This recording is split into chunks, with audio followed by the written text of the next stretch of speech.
Hey, everybody, it's Eddie from Tokyo. This is your cryptocurrency update from Japan, and that intro was a meme.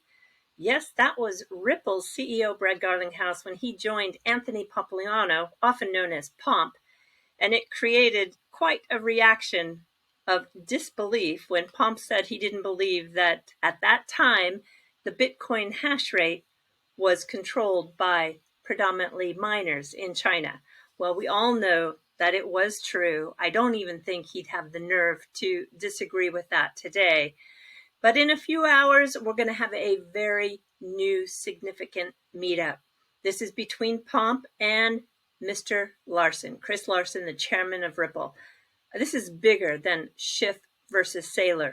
Yeah, that debate was big, but I'm telling you, this actually is going to be extremely important for the entire space.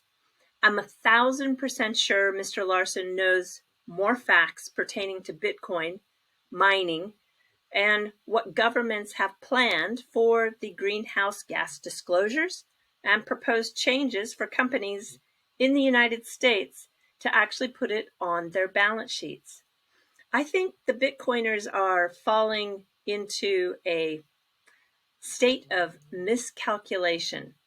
The maxis are not looking ahead.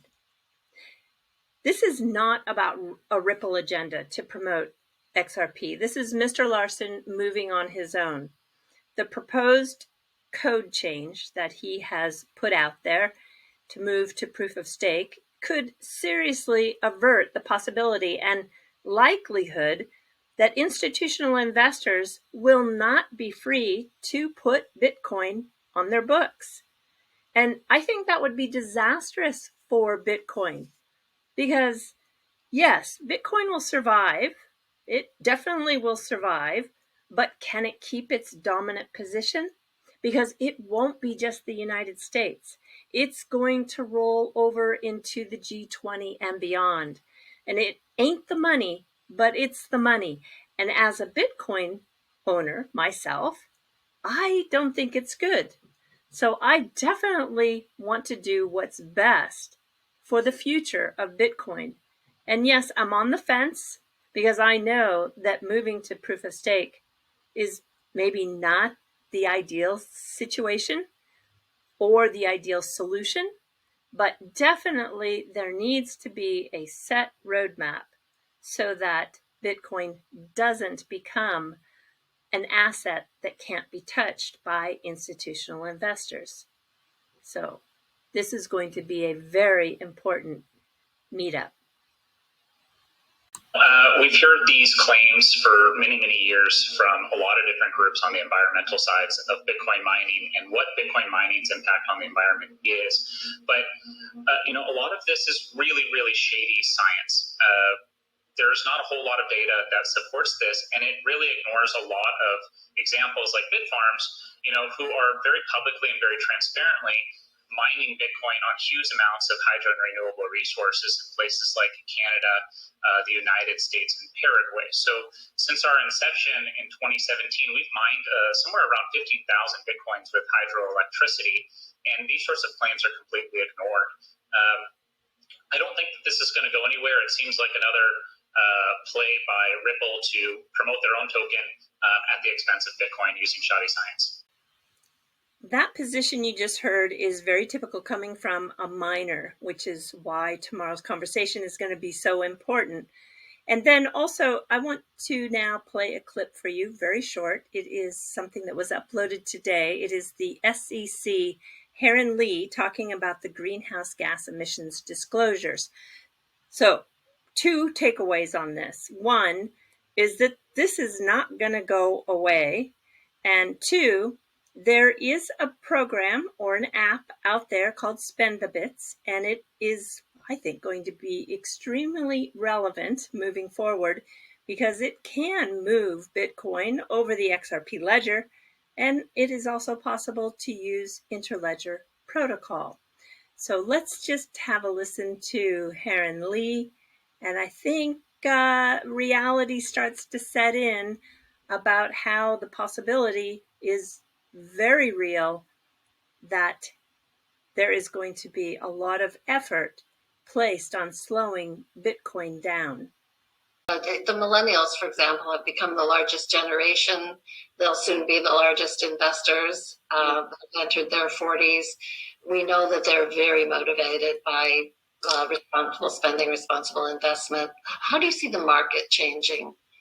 I think your observation about millennials is very well taken. We have a key role in setting requirements for public company disclosure. So that's different from setting substantive requirements around, GHG, around any other kind of ESG metric.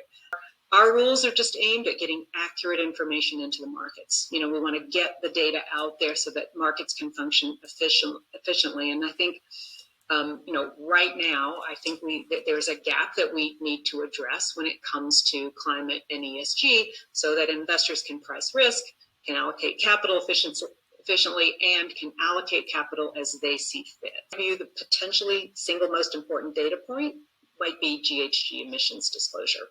Well, so when you say a strategy that's active, of course, I'm limited in what I could say about ongoing enforcement matters. But as you probably know, we have a task force, a climate and ESG task force that I initiated when I was the acting chair, and I'm very pleased to see it continues to be, well supported by the current chair and director, our enforcement director, Graywall.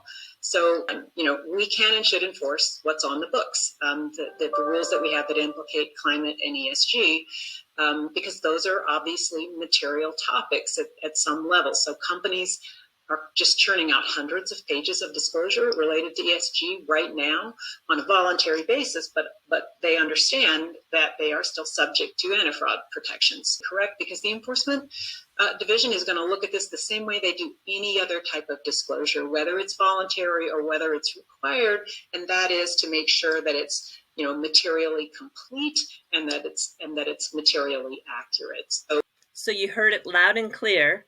For the SEC, the disclosures that are going to be associated with the gas house emissions are going to be also rolled into judging, gauging, deciding whether or not there will be enforcement actions. So this is an example of how it's going to be very difficult and very cumbersome for a lot of institutional investors to continue to buy Bitcoin. Well, look at the shirt that I have up here. This is Attorney John Deaton. He has become a crypto maximalist. He printed this for the Bitcoin conference. It's got the 3 logos of Bitcoin, Ethereum, and XRP all on one. Yeah, I don't doubt that that shirt's going to have a lot of smiles. Very clever. All right, everybody, let's jump to the fluff. Did you ever want to know what it's like to live as a monk? Well, you can do it now. There are many temples that are opening their doors, and whether you are an individual, come as a couple, or a foreigner, you are more than welcome. The only requirement is you have to take part in the daily practices along with the monks. So you eat with the monks, clean with the monks, chant with the monks. Yeah, and you must stay for at least 1 month. This is Ensuji Temple. You can stay there for 1 month, and it's only $450. They're in Fukuoka. The next temple is one that is located in Wakayama. If you want to connect back to nature, the grounds are fantastic. It is Koyasan. It is $800 a month. And then there's one in Yamanashi. It is called Kokurimbo, and it is around $500 a month. It's very, very friendly for foreigners. And the last one I'll show you is one that is located in Niigata. It's called Koniniji. And I think this is going to be extremely popular. How wonderful to be able to disconnect from the world for 30 days. Very reasonable. And the last little bit is something I found that I think is quite clever. This is a wall clock.